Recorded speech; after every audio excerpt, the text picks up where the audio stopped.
자, 우리 이제 시작합시다. 오늘 우리 325페이지에서 공부할 게 행정 관리론입니다. 관료, 피드백이죠, 그죠? 우리가 이제 예를 들면 행정을 우리가 정부의 활동이라고 얘기했죠, 그죠? 정부의 활동은 행정 환경에서 해결해달라는 사회 문제 또는 사회적 요구를 받아서 정부가 그런 문제에 대한 기본 방침, 해결의 기본 방침으로서 정책을 만들고 정책을 집행할 조직, 공무원을 뽑고 예산을 지원해서 이제 이 문제에 대한 정부의 산출물인 사회 문제에 관해서는 정부가 제공하는 것은 무슨 서비스? 사회 서비스. 여러 사람들이 관련되니까 무슨 문제예요? 공공 문제죠. 누가 해결해야 될 문제다? 행정이 해결해야 될 문제니까 무슨 문제? 행정 문제. 그래서 이런 문제에 대해서 정조 인재를 통해서 제공하는 것은 공공 문제는 해결책으로서 무슨 서비스? 공공 서비스. 행정 문제에 대해서는 행정이 제공하는 무슨 서비스? 행정 서비스가 있습니다. 우리가 이제 체제 모형이라면 요거는 행정에 들어오는 거니까 투입이죠. 자, 요거는 투입을 산출이라고 그러고 투입을 산출로 전환시킨다 그죠? 그래서 투입, 전환, 산출이라는 체제 모형으로 행정이 진행되는데, 자, 공공재와 공공 서비스 산출물로서 이 산출물에 대해서 다시 한번 피드백을 합니다. 딱 피드백이라고 생각하면 하나죠. 이 사회 서비스, 공공 서비스, 행정 서비스에 대해서 좋다, 나쁘다 평가해야 되겠죠, 그죠? 그래서 평가가 들어가면 다시 새로운 또 사회 문제가 들어와서 또 계속 행정이 유지되는 거죠, 그죠? 평가. 평가란 말은 당연히 바꿔야 된다. 무슨 조치? 시정 조치가 있습니다. 이 시정 조치를 행정에 대한 통제라 그래서 무슨 통제? 행정 통제라 그럽니다. 다시 뭐라고요? 행정 통제. 자, 조직 운영이나 인사 운영이나 예산 운영 또는 공공 서비스 자체가 제대로 되었는지에 대해서 시정 조치를 하겠다. 무슨 통제? 행정 통제. 다시 무슨 통제? 행정 통제입니다. 근데 행정 통제는 자, 요 두 개는 같은 말입니다. 사실 동전의 앞가인데, 자, 행정 통제란 말은 너 잘못했어라고 개선해야 된다고 하면 그 사람이 그에 대해서 권한과 책임이 있어야 된다는 거죠. 내가 내 애도 아닌데 나보고 책임지라 그러면 안 되는 것처럼, 그죠? 다시 뭐라고요? 책임입니다. 다시 뭐라고요? 책임. 책임은 의무죠, 의무. 그러니까 행정이 정조 인재, 정책 조직 인사 재무라는 이러한 전환 과정에서 법령을 위반하지 말아야 되고 성실해야 되고 최선을 다해야 된다는 뭐가 있어요? 의무가 있죠. 뭐가 있다? 책임이 있죠. 그럼 책임을 제대로 지었는지 시정 조치하는 것은 무슨 통제? 행정 통제. 다시 무슨 통제? 행정 통제. 책임의 확보수단은 뭐다? 행정 통제고, 행정 통제는 행정 책임을 전제로 합니다. 그러니까 책임 있는 사람한테 바꿔야 된다고 얘기해야 된다고, 맞죠? 내가 나한테 권한과 책임이 없는데 바꿔야 된다라고 얘기하면 된다, 안 된다? 안 된다. 그래서 평가, 시정 조치. 마지막으로 개혁을 해야 되겠습니다. 이제 이건 당연히 행정에 대한 개혁이니까 행정개혁이죠. 그래서 행정 관료의 구성 요소는 요 4개입니다. 4개. 다시 그죠? 다시 행정이 진행되는 전반적 과정에서 지켜야 될 의무를 제대로 지켰는지, 만약에 지키지 않았다면 어떻게 지키도록 만들어야 될 건지, 문제점이 있다면 어떻게 개혁해야 될 것인지가 행정 관료입니다. 다시 무슨 관료? 행정 관료. 첫 번째는 행정윤리입니다. 당연히 여러분 우리가 행정이 진행되는 과정에서 법령을 위반하면 돼요, 안 돼요? 법령을 위반하면 안 되겠죠, 그죠? 윤리. 다시 윤리 뭐라고요? 윤리는 행동규범. 다시 무슨 규범? 행동규범. 논리 전개를 해봅시다. 윤리는 행동규범인데 소극적인 의미하고 적극적인 의미가 있습니다. 요거는 가끔 시험에 옵니다. 자, 여러분, 저번 했죠? 해야 할 것이 적극적인 거예요? 하지 말아야 될 것이 적극적인 거예요? 당연히 적극적인 거는 해야 할 행동에 대한 규범이죠. 다시 뭐라고요? 해야 할, 다시 여기는 공무원이 업무 수행 과정에서 하지 말아야 할 행동에 대한 규범이에요. 그래서 다시 하지 말아야 되니까 적극적이에요, 소극적이에요? 호흡적이죠. 이거는 하지 말아야 되고, 이거는 뭐 해야 된다? 해야 하는 거죠. 요거는 시험에 안 나옵니다. 적극적 의미는. 공무원들이 업무를 수행하는 과정에서 행정 책임, 행정 윤리, 행정 가치를 구현해야 된다는 의미인데, 요건 안 나오고, 우리나라에서는 이게 시험에 엄청 많이 나옵니다. 자, 갑니다. 원래는 행동 규범이라는 것이 어떤 가치 판단적이고 윤리적이라는 거죠. 그래서 되게 주관적이거든요. 그래서 이걸 법으로 의무화하는 것이 사실 바람직한가에 대한 논쟁이 있습니다. 바람직한 행동에 대한, 바람직스러운 행동에 대한 것은 되게 주관적이잖아요. 주관적이죠. 예를 들면 뭐 예전에 어떤 교수님은 새벽 2시에 퇴근하고 가는데 차들이 한 10분 동안 한 대가 안 지나가는데 신호등이 빨간불이래요. 보통 우리 같은 일반 사람은 그냥 건너가겠죠. 근데 거기서도 그 교수님은 다 서서 파란불이 될 때까지 기다렸다가 지나가더라고요. 그래서 내가 생각하는 행동 규범에서는 좀 너무 형식이 실질을 크라우드 아웃 한다, 구축한다 이렇게 보고 싶거든요. 사실 그게 다른 사람한테 피해도 안 줬고 거기서 기다리는 게 아무런 실익이 없잖아요, 사실. 그죠? 근데 그분은 뭐라고 했어요? 뭐 앞법도 법이라고 하는 것처럼 그냥 여기 빨간불이면 지나가지 말아야 되는데 그 지나가는 건 문제가 있다라고 생각할 수도 있잖아요. 그죠? 뭐 예를 들면 여러분들이 경찰 면접에서 시험에 많이 물어보는데 여러분들도 뭐 예를 들면 폐지 줍는 할머니가 6시 5분에 아주 힘든 걸 끌고 와서 민원 접수를 요구합니다. 근데 이분이 안 받아주면 돌아가는데 1시간 걸려요. 이게 윤리적 딜레마를 설정해놓고 뭘 물어봐요? 이 사람의 가치 판단의 기준을 물어보는 거죠. 그죠? 이게 엄밀하게 말하면 규정대로 하면 안 받아줄 수도 있지만 또 우리나라 사회에서 어떤 공동체 규범 하에서는 그래도 이렇게 사회에서 약자고 멀리서 오셨는데 받아줘도 되지 않냐 이렇게 주장할 수도 있죠.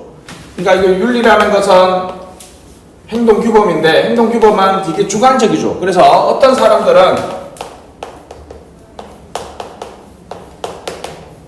법으로 정하는 거는 문제가 있다라고 해서 찬성과 반대에 대한 논의가 있어요. 윤리라는 걸 법으로 정의하는 건 좀 그렇잖아요, 사실. 그죠? 그리고 어떤 면에서는 법으로 딱 정해버려서 해버리면 내가 더 적극적으로 할 수 있는데 법 때문에 없어서 법 때문에 안 할 수도 있죠. 못하도록 해버리니까.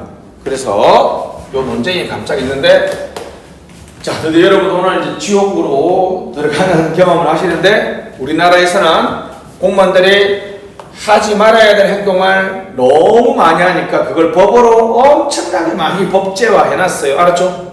됐습니다. 이 말을 관료권의 오용과 남용이라고 합니다. 딱 단어 자체가 공무원들이 해야 될 행동에 대한 거예요? 하지 말아야 될 행동 많이 한다는 거예요? 하지 말아야 할 행동을 많이 한다는 거죠. 예를 들면 이게 법으로 참 여러분 법으로 얘기하기엔 좀 애매한 거죠. 예를 들면 동사무소 행정복지센터 센터장인데 그 관내에 큰 업체를 운영하는 업체 사장님이 왔을 때는 아이고 사장님 오셨습니까? 라고 해서 동장님실에 앉아서 소파에 앉혀가지고 커피 한 잔 대접하는데 노동자들이 왔을 때는 완전히 부하들한테 얘기하세요 이렇게 해서 그냥 떠넘기고 자 그걸 법으로 말하기는 좀 애매하잖아. 사실 법적인 처벌하기 애매하죠. 그런 거 엄청 많거든요. 법규의 편향적 해석, 비윤리적인 행동 요것도 시험에 다 나옵니다. 자 갑니다. 이 것 중에서 법으로 드디어 이제 여러분들 오늘 엄청나게 많이 볼 겁니다. 국가공무원법 12개의 개수 틀릴 수 있어요. 여러분들이 국가공무원법에서 보통 봤던 게 공무원은 무슨 업무? 겸직 금지의 의무 쪽. 겸직 금지의 의무는 해야 될 거야, 하지 말아야 될 거야? 하지 말아야 되죠. 정치적 중립의 의무가 있죠. 종교 중립의 의무가 있죠. 그 다음에 여기 가장 헷갈리는 게 영해 훈장입니다.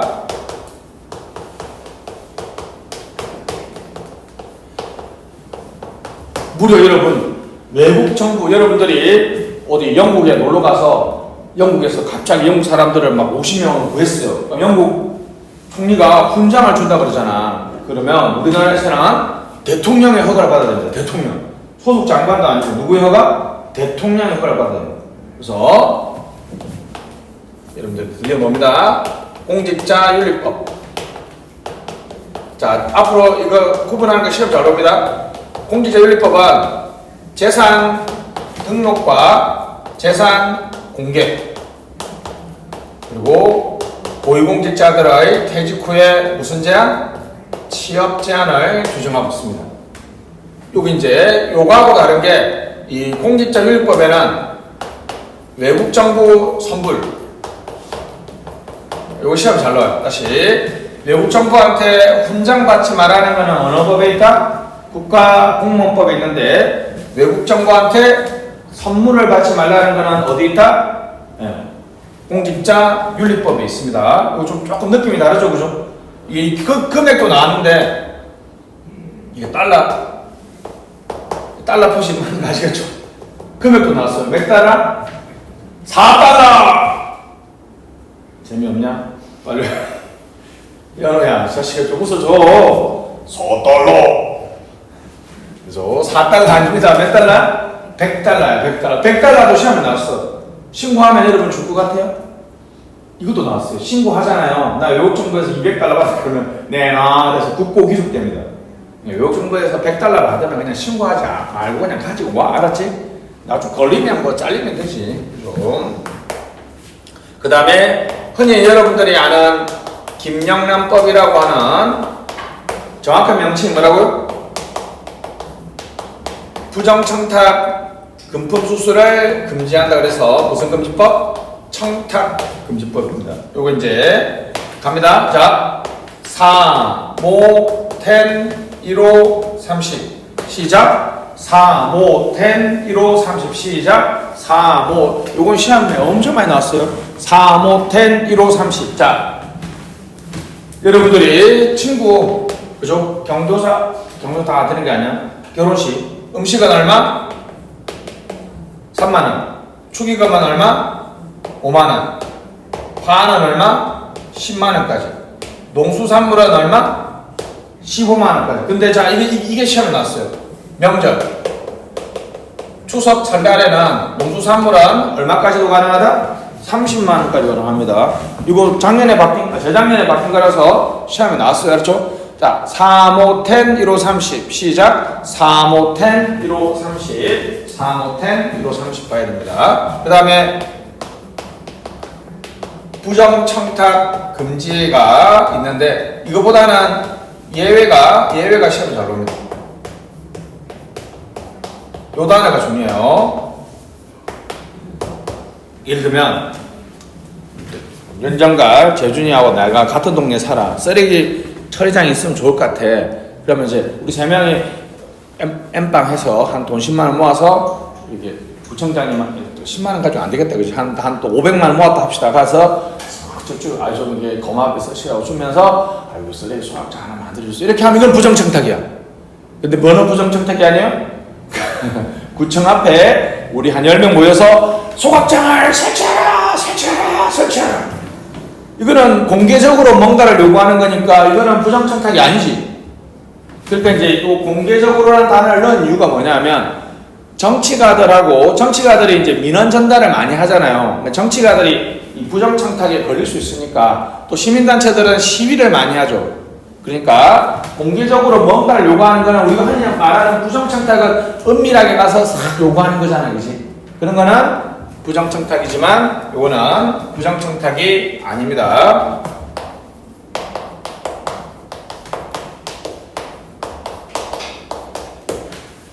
자, 국민권익위법이 있습니다. 요 국민권익위법에서는 우리가 여러분들이 많이 헷갈려 하는데 공직자들이 여러분 잘 보세요. 이거 자, 민간인이 민간 부분 공무원이 공직 내부 요거는 이 경우에는 내부 고발자라 그러고 이 경우에는 공익 제보자라 그럽니다. 차이 아시겠죠? 예를 들면 제가 예를 들어볼게요. 제가 지나가다가 이 건설 현장에 보니까 아저씨들이 철근을 철근 빼버려 막 이렇게 하는 얘기 들었어. 그럼 원래 철근을 10개 넣어야 되는데 5개밖에 안 넘었다면 그건 그러니까 순살 치킨처럼 순살 아파트가 되는 거 아니야, 그죠? 그러니까 내가 구청 또는 국민권익위원회에 요거 공사 현장에서 지금 비리가 있다 하면 나는 무슨 제보자? 공익 제보자가 되는 거야. 그러니까 내가 만약에 공무원인데 공직 내부에 지금 서로 뇌물 주고 받는 걸 내가 알아서 내가 국민권익위원회에 제보를 하잖아요, 그죠? 신고를 하잖아. 그럼 나는 공무원이니까 무슨 고발자? 내부 고발자가 됩니다. 알았죠? 내부 고발자 보호법은 없어요. 여기 왜냐하면 국민권익위법이 있으니까. 근데 이 법은 공익신고자 보호법이라고 해서 별도의 법이 있습니다. 알았죠? 다시 내부 고발자와 공익신고자는 공통점은 어떤 비리에 대해서 제보를 하거나 고발을 하는 사람이죠. 그죠? 근데 공무원이 이렇게 여러분이 공무원도 공익 제보자가 될 수 있죠. 공무원이 걸어가다가 민간 건설 현장의 문제를 내가 제보하면 그런 내부의 문제가 아니니까 그 경우에는 공무원이 하더라도 민간인 신분이니까 뭐가 돼요? 공익 제보자가 되겠죠. 근데 민간인은 내부 고발자가 절대 될 수가 없죠. 내부 고발자는 개념상 누가? 공무원이 다시 뭐라고? 공무원이라는 전제 조건이 충족해야 됩니다. 됐습니다. 그리고 이제 여기 이제 핫한 요번에 시험에 많이 나왔던 여러분도 어렵게 했던 흔히 여러분이 무슨 법으로 알고 있어요? LH법으로 알고 있는 무슨 충돌방지법? 이해충돌방지법이 있습니다. 이해충돌방지법. 자, 여기서는 예를 들어서 설명하는 게 가장 간편하겠죠. 예를 들면 여러분들이 인허가가 있습니다. 인허가 나의 나 여기 이제 신청.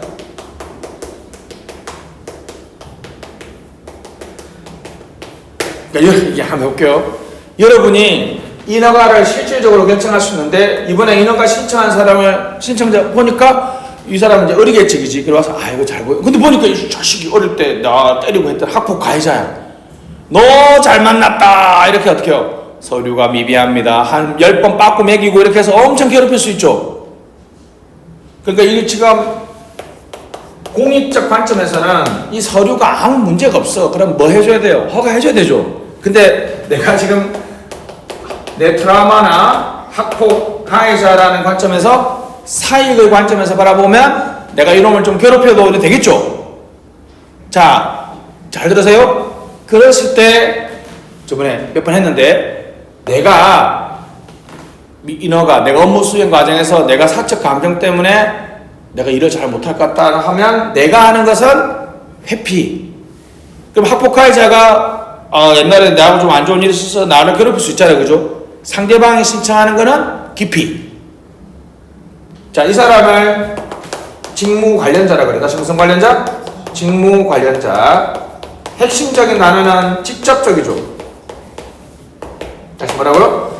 내가 하는 일에 따라서 직접적으로 영향을 받는 사람은 무슨 관련자? 직무 관련자인데, 여러분 이게 재밌는 건 그게 아니라 이거. 인허가 신청, 자, 이거 재밌는 얘기인데, 똑같은 상황인데, 이 사람은 이제 가해자가 아니라 신청하러 온 사람은 너무나 모범 시민이야. 근데 이 사람은 부부가 같이 사업을 하는데, 부부가 같이 신청서 들고 왔는데, 와이프가 합법 가해자인 거야. 이 사람은 인허가 신청자는 누구예요? 전혀 나하고 일면식도 없는 남편이지만, 이 가족인 와이프가 나하고 어때? 나하고 또 이해관계가 좀 있지? 이런 사람을 잡으세요. 사적 이해관계자라 그래요. 다시 무슨 관계자? 사적 이해관계자. 다시 뭐라고요? 사적 이해관계자입니다. 그래서 요번에 시험에 나왔잖아요. 그죠? 직무 관련자와 뭘 구분해야 된다? 사적 이해관계자를 구분하는 게 시험에 나왔습니다. 그래서 일반적으로 제척은 법이 원하는 사유, 회피는 자, 시험에 넣으면 자, 이게 해볼게요. 자, 갑니다. 자, 내가 공직자가 직무 관련자를 알게 되었을 때 나는 공직자는 1번 제척을 신청한다, 기피를 신청한다, 회피를 신청한다, 아무것도 안 한다. 다음 몇 번? 내가 하면 무슨 신청? 회피 신청. 그걸 기피 신청으로 해가지고 애들을 무지하게 많이 틀리게 논다고. 다시 내가 하는 거는 회피, 상대방이 하는 거는 기피. 다시 내가 하면 회피, 상대방이 하면 기피를 신청하는 겁니다. 그 다음에 부동산 신고. 이는 왜 이걸 LH법이라고 하는지 아시죠? 우리가 LH, 자, 보세요. 부동산 취급 기관 모두 이거 오해하면 안 됩니다. 우리가 예를 들면 LH에 가면, LH라는 회사에 가면 부동산 업무를 지급할 수도 있고, 내가 홍보 업무를 할 수도 있고, 예산 업무를 할 수 있잖아요. 그죠? 요 애를 갑이라 그러고, 요 애를 을이라 그러고, 요 애를 병이라고 합시다. 그러면 사실은 이거 중요합니다. 이거 엄청 중요합니다. 자, 사실은 부동산 업무를 직접적으로 취급하는 갑은 어디다 개발하는지 알 거 아니에요. 그러면 삼촌, 고모, 이모, 당숙 아니면 친구들한테 얘기해서 야, 땅 좀 사. 친구한테 차명으로 이렇게 할 수 있잖아. 근데 알고 보면 홍보나 예산하는 애들은 어디에 땅을 개발하는지 모르잖아. 얘들이 우연으로 그 땅을 샀다 그러면 여러분들이 믿겠어요? 안 믿겠어요? 안 믿을 거 아니야, 솔직히. 그러니까 자, 보세요. 부동산을 직접적으로 취급하는, 자, 이거 중요해요. 뭐라고요? 취급하는 업무를 담당하는 애가 아니라 부동산을 직접적으로 취급하는 LH공사면 이 직원 전부 다야, 전부 다. 왜냐하면 얘하고 동기일 수도 있으니까, 그죠? 내보니까 알 수도 있잖아, 사실. 그리고 또 설령 모르고 한다 해도 여러분들이 방금처럼 홍보한 사람, 을이라는 사람이 그 개발 지구에 땅을 샀는데 언론에서 저는 모르고 샀어요 이렇게 얘기하면 우리 믿겠어요, 안 믿겠어? 안 믿을 거 아니야. 그러니까 다시 부동산을 직접적으로 취급하는 요 업무를 종사하는 사람이 아니라 직접적으로 취급하는 요 기관 있죠, 기관. 구성원 모두 다가 부동산을 취득하면 신고를 해야 돼. 왜? 공익적 관점에서는 내가 공정하고 정대하게 업무를 처리해야 되는데 내가 그 땅 사서 내 땅값 오르고 내가 돈 많이 벌면 좋죠. 사익의 관점에서는 내가 투기를 하고 싶은 마음이 생기잖아, 그지? 그런 것들을 방지하기 위해서 요거 아주 중요한 문장입니다. 그 다음에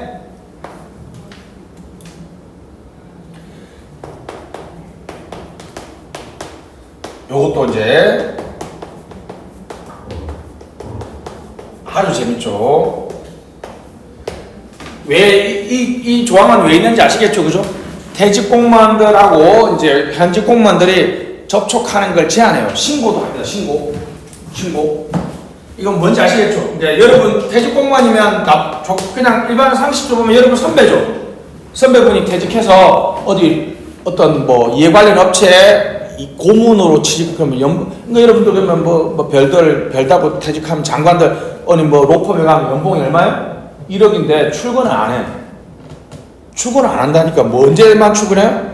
그 부서에 이제 우리가 부탁하러 갈 때만 그분을 불러서 같이 가요.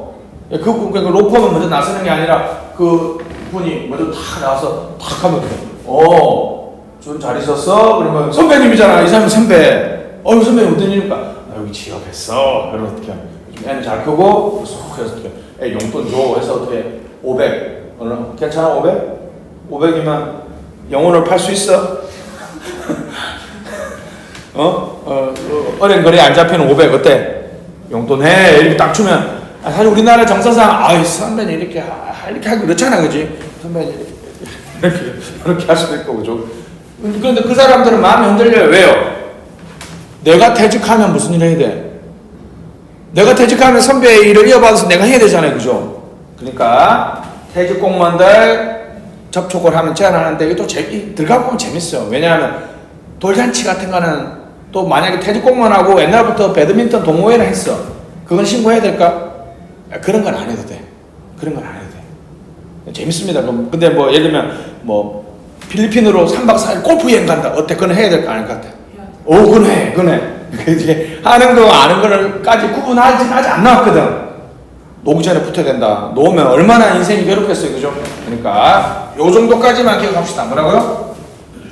퇴직 공무원하고 접촉을 하면 제안하거나 신고를 하는 거. 그 다음에 이제 뭐 사적 채용이 있고요. 사적 사용이 있습니다. 요거는 시골에 가면 여러분들 많이 있는 얘기잖아요. 예를 들면 뭐요? 뭐 시의원이 구의원이 그죠? 보좌관 뽑는데 뽑고 보니까 자기 조카야. 공익적 관점에서는 보좌관 일을 잘할 사람 뽑아야 되는데 사회 관점에서는 집에서 놀고 있는데 조카 뽑아서 연봉 5천 맞춰주면 어때? 되게 좋잖아. 바람직한 거예요? 안 한 거예요? 바람직하지 않은 거죠? 공용물의 사적 사용은 이제 군대 갔다 온 남자분들은 이게 뭐 빡 도는 거 있잖아요. 우리 사단장님이 사단님 차를 누구가 쓰고 사모님이 미용실 가는데 쓰고 애들 학원 보는데 쓰고 이렇게 했다가 별들 몇 개 날아갔죠. 그 공용물, 그 관용차는 공적인 일에 써야 되는 거지 사적인 일에 쓰면 돼요? 안 돼요?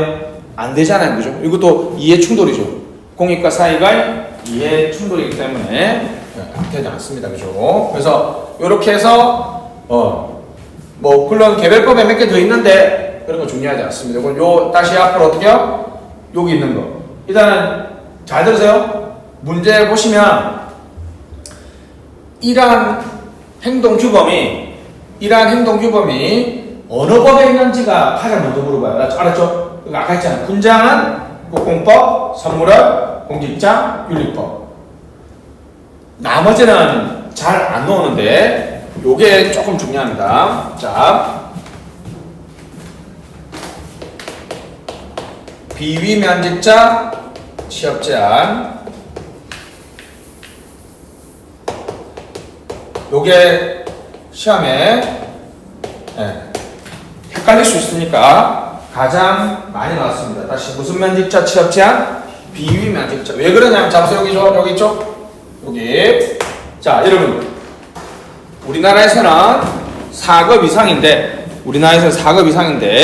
잘 들으세요. 일반적으로 그냥 내가 정상적으로 퇴직한 사람이 취업 제한 대상이 되면 공직자 윤리법에 처벌받는데 뭐로 잘린 사람? 비리를 저질러서 잘린 사람은 상식적으로 여러분 그냥 그만둔 사람하고 비리로 잘린 사람하고 취업 제한이 누가 더 길어야 돼요? 요점요. 여기 5년이야. 5년. 여기는 3년. 근데 저는 똑같아요. 5. 예를 들면 취업 제한은 퇴직 전 몇 년 동안 5년 동안 일했던 부서나 기관과 유관 업무에 퇴직 후 몇 년 동안 3년 동안 취업할 수 없습니다. 갑니다. 전오후삼 시작. 전오후삼. 요거랑 똑같아요. 전오후오. 이거 왜 후오인지는 알겠지? 왜? 뭐로 잘렸으니까? 비리를 저질러서 잘렸으니까 취업 제한이 더 길어야 되는 건 알겠죠? 그러니까 이거는 앞에 단어는 필요 없어. 퇴직자 몇 년? 당연히 퇴직자 5년 맞죠? 전, 오, 후, 4만 일반 취업 제한이고 비면직자 취업자는 전, 오, 후, 5 시작 전, 오, 후, 5입니다. 알았죠? 그리고 맨날 요거만 해오다가 이거 잠깐만 일반 취업 제한은 무슨 법? 공직자윤리법이면 비위면직자 취업 제한은 부패방지 권익위법. 다시 무슨 법? 부패방지 권익위법이야. 그러니까 취업 제한이라고 생각 앞에 요 단어가 있으면 여러분 인생이 바뀔 수 있어, 그죠? 그냥 취업 제한은 무슨 법? 공직자윤리법. 비위면직자 취업 제한은 무슨 법? 국민권익위법이 되겠습니다. 이거 하나 더 해야 되는데 잠깐만 이 손으로 좀 지우고 합시다. 자, 없으니까. 내가 이렇게 이 한 번 바쳐서 강의하잖아. 여러분들 열심히 들어야 돼. 자, 법으로 자 갑니다. 행동규범을 다시 법제화할 것인지에 대한 찬반 논쟁이 있는데 우리나라에서는 너무 법제화 많이 돼 있어서 문제죠. 그죠? 배워야 되는데 이 하지 말아야 될 행동 중에서 사실은 가장 중요한 거는 공직부패입니다. 또는 행정이 일으키는 부패라 그래서 무슨 부패? 행정부패. 행정부패는 여러분 공무원들이 하지 말아야 될 행동의 대표적인 거죠. 하지 말아야 될 행동 중에 가장 대표적인 건 뭐라고요? 이런 거는 좀 그냥 좀 조금 문제가 된다는 정도인데 이거는 명확하게 하지 말아야 되죠. 부패에 대한 개념이 있고 넘어가고 유형이 재밌습니다. 유형. 부패에 대한 유형은 네, 고맙습니다.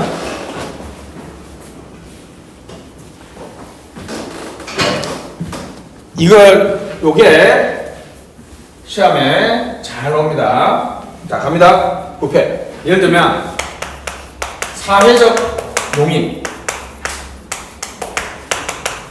자, 여러분 인허가 해주고 1억 받았어요. 이거는 봐줄 여지가 없죠. 근데 예를 들면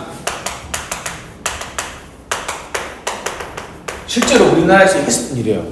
소방관이 고속도로에서 사고 나서 다친 분을 빨리 실어 나가서 가장 가까운 병원에 데려다 줬는데 너무 힘들었겠죠, 그죠?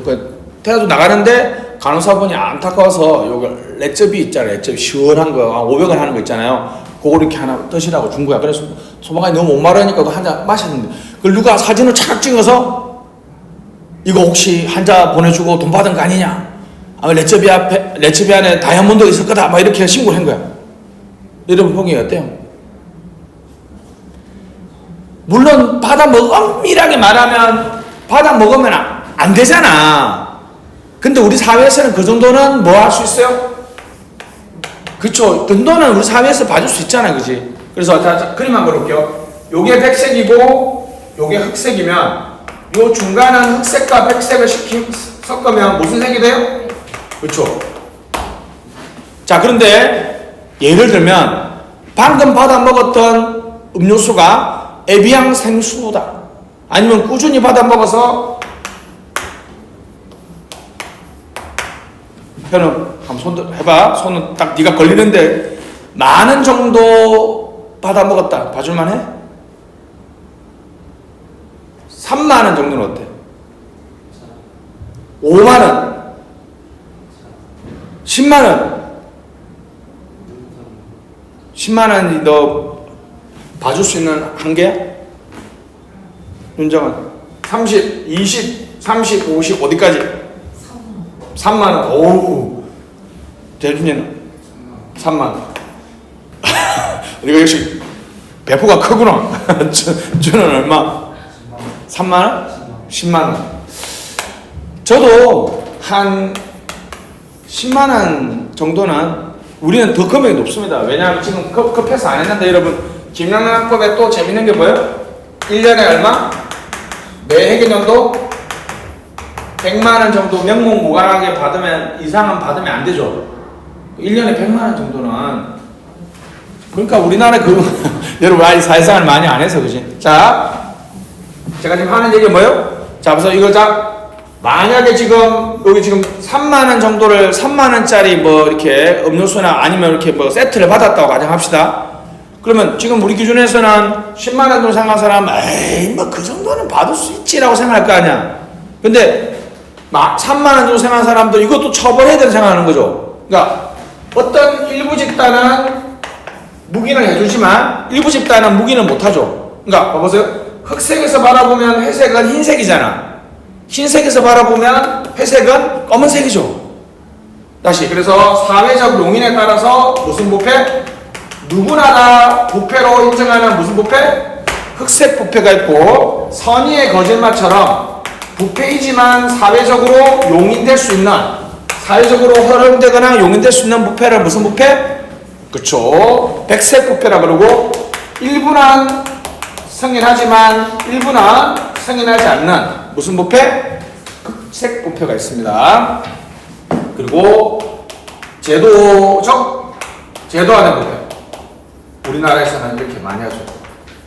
혹시 여러분 급행료 촌지 급행료는 좀 안 들어봤을 것 같은데 촌지는 들어봤죠? 요즘엔 다 없어졌습니다. 자, 여러분 전자정부가 그래서 좋은데 잘 들어보세요. 급행료라는 거는 우리나라의 과거에는 민원 처리할 때, 자 보세요. 인허가 할 때 촌지 어떻게 주는지 알아?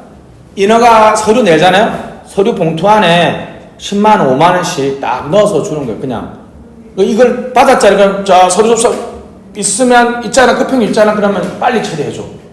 했는데 너무 깔끔해서 없잖아. 그럼 이쪽에서 이만큼 쌓여있어. 일주일이 지나도 강간부소식이야. 우리 사회에서는 그게 모두 다 주고받는 걸 관행처럼 다 묵인하면 무슨 부패? 제도화된 부패가 되겠습니다. 여기 재밌는 건 비거래형과 거래형이 있는데 요거는 너무 쉽죠? 자, 인허가를 해줬더니 뇌물을 줬어요. 인허가와 뇌물을 뭐 해요? 거래하죠. 비거래형 부패는 뭐겠어요? 예를 들면 공무원이 공금 횡령을 했어요. 공금 횡령을 했는 거는 누구하고 주고받는 게 아니죠.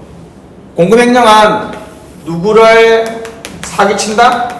정부를 사기치니까 무슨 부패? 사기형 부패라고 그랬죠. 다시 뭐라고? 다시 부패의 상대방이 없으면 무슨 부패? 비거래형 부패. 무슨 부패? 사기형 부패인데 거래의 상대방이 있으면 무슨 부패다? 거래형 부패가 되겠습니다. 뭐 개인적 부패와 제도적 부패가 있는데 당연히 여러분 이건 상식적으로 어느 부패가 더 발견하기 어렵겠습니까? 아니지. 조직 부패지. 왜냐하면 여러분들이 우리 이 부평협회 부천 세무서 한번 부패 쳐보시면 여러분 깜짝 놀랄 겁니다. 91년도에 있었던 사건인데 좀 연도 틀릴 수 있어요. 부천 세무서 직원이 30명이잖아. 만약에 그 30명 모두가 체계적으로 전부 다 부패 행위에 가담했어요. 조직적 차원에서 부패를 저지르면 그만큼 발견하기 어렵잖아. 개인적 수준에서 부패를 하면 개인이 실수도 많이 할 수 있고, 그죠? 부패를 안 저지르는 사람하고 같이 있으면 감시 감독을 하기 때문에 어떻게 되겠어요? 부패가 적발될 확률이 더 많겠죠? 요거 하나만 씹는 거야. 다시 적발되기 어려운 거는 무슨 부패다? 조직 부패다. 조직 부패다. 됐습니다. 자, 이거는 너무 쉬운데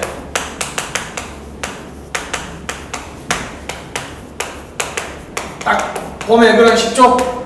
부패가 왜 일어났다? 공무원들의 무슨 의식? 도덕의식, 윤리의식이 하락됐다. 이렇게 보는 거고, 우리나라는 이거 상당히 문제죠. 우리나라는 여러분들이 아마 부모님이 좀 중학생 되면 남의 집 갈 때 항상 뭐로 가지 마라? 빈손으로 가지 말라고 배웠죠. 우리 사회 문화가 광범위하게 선물 관행하는 게 우리 사회 문화죠. 이게 우리 부패를 일으킨다. 무슨 접근? 문화적 접근이 있습니다. 그리고 이거는 너무 쉽죠. 부패를 감시 통제하는 뭐가 부족해서? 제도가 부족해서 부패를 일으킨다. 무슨 접근? 제도적 접근. 상식적으로 되는데 요게 재밌습니다. 맥락적 접근이라는 건데 여러분들이 아마 들으면 깜짝 놀랄 겁니다. 요거 중요합니다. 오히려 공직부패가 우리 지금 나쁜 걸로 생각하잖아요. 그죠? 오히려 공직부패가 좋을 수도 있다. 부패의 무슨 기능? 순기능. 조셉 나이라는 하버드 교수가 엄청나게 재밌는 걸 발견했어요. 발전 중인 나라는 되게 부패가 많대요. 그럼 이걸 뒤집어서 해석해보면 어떻게 해석할 수 있어요? 경제 발전을 하려면 뭐가 있어야 된다? 부패가 있어야 된다고 해석할 수 있죠. 그러니까 경제 발전을 하는 나라들은 부패가 많으니까 부패가 많다는 것이 그 나라가 무슨 발전을 한다? 경제 발전에 순기능을 한다라고 결론 내릴 수 있다는 거예요. 그리고 이 사람들은 발전이 끝나면 부패가 없어질 거라고 본 거는 무슨 주의? 기능주의입니다. 맥락적 분석이라고 하는데 후기 기능주의는 부패는 안 없어진다. 살아 움직이는 하나의 뭐와 같다? 괴물과 같다라고 해서 후기 기능주의는 부패가 없어지지 않음을 강조하고요. 나머지 이거는 너무 쉽죠. 체제라는 것은 부분과 전체의 관점에서 종합적이고 관련 요소를 다 고려해서 본다는 거죠. 체제의 접근은 자 보세요. 답은 이거 아닙니까? 자 여러분 어떻게요? 이것도 다 관련되어 있다. 무슨 접근? 체제적 접근. 여러 상호 관련된 요소들이 다 영향을 미친다. 무슨 접근? 체제적 접근.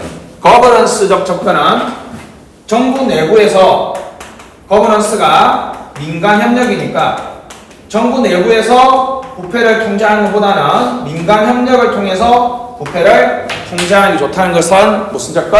거버넌스적 접근이 되겠습니다. 자, 30초만 주십시오. 자, 행정 관료의 가장 첫 번째는 공무원의 의무, 무슨 윤리? 행정윤리. 해야 될 행동과 하지 말아야 될 행동에 대한 규범이고, 해야 될 행동은 우리나라 공무원들이 너무 안 하기 때문에 별로 중요하지 않고요. 하지 말아야 될 행동을 너무 많이 하죠. 대표적인 게 뭐였어요? 무슨 부패? 공직부패. 뇌물을 받고 이런 거 많이 있죠, 그죠? 그래서 공직부패 공부하고 나서 윤리규범을 법제화해야 된다는 찬반 논쟁이 있는데 우리나라에서는 법제화가 아주 많이 돼 있죠, 그죠? 각 법의 내용들하고 이 법에는 뭐가 있고 이 법은 비면직자는 어디 있다? 부패방지 권익위법에 있지만 일반 취업자는 무슨 법? 공직자윤리법. 외국정부의 훈장은 국가공무원법, 선물한 공직자윤리법. 각 법의 내용들도 쭉 봐줘야 됩니다. 요즘 트렌드는 아무래도 공직윤리법은 너무 옛날 거잖아요, 그죠? 시험이 많이 나왔으니까 항상 최근에 제정된 법 위주로 시험이 좀 많이 나오니까 좀 정리해 주시면 좋을 것 같습니다. 자, 잠시 쉬었다가 본문의 내용 보도록 할게요.